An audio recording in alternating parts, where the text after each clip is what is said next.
يا الله، هواية أسئلة قاعد تجينا بخصوص زق الغندورة. شلون نزق الغندورة، شلون نزقها، شلون نوكلها، وشنو الأكل مالها الخاص. الأكل مالها الخاص أني بالنسبة لي صار لي سنين عق سيرلاك الأي 21 البلجيكي.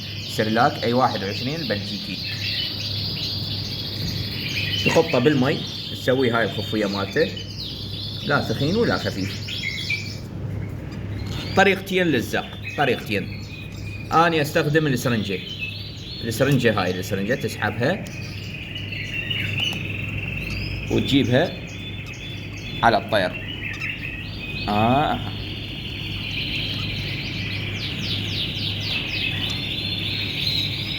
خليها بحلقة بدايتها يتعلم، وين ما تروح صيحة يجي من هو صغير. تعال تعال تعال تعال، وانت توكله صيحة على مود يعرف. تعال. هاي بالنسبة للزق مال السرنجة. هاي انتهينا منها. اكو زق ثاني اللي عنده مثلا ياخذ واحد يقدر ما يدبرها بالسرنجة، بالخاشوقة يقدر يعوج الحلق مالتها، الحلق الصفاح مالتها يعوجها ويخليها مثل ما تشوفون. هذا الزق الثاني. هذا بالنسبة للزق، زق الخاشوقة. تعال. هذا زق الخاشوقة. أنا أشوف الزق الخاشوقة للي عنده مثلا عدد قليل يقدر أأمن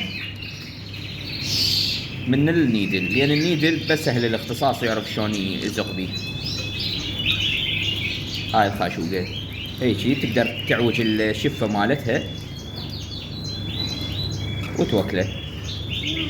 وهذا السيرلاك الاي 21 سويه خفيف لا ثخين، انتبه. هيجي هاي خفيته. هذا الاي 21 بلجيكي. وتحياتي لكم، اخوكم ريكان محمية البلابل. ودي يسأل على الغندورة هاي الروزة، هاي عين حمراء. تعال. كله معلم عزق، صحة فول، نظافة فول. سعر التك 25,000. سعر التك 25,000. مكاني بغداد، جسر المثنى، ما عندي توصيل خارج بغداد. فول ذكاء. تعال تعال تعال تعال.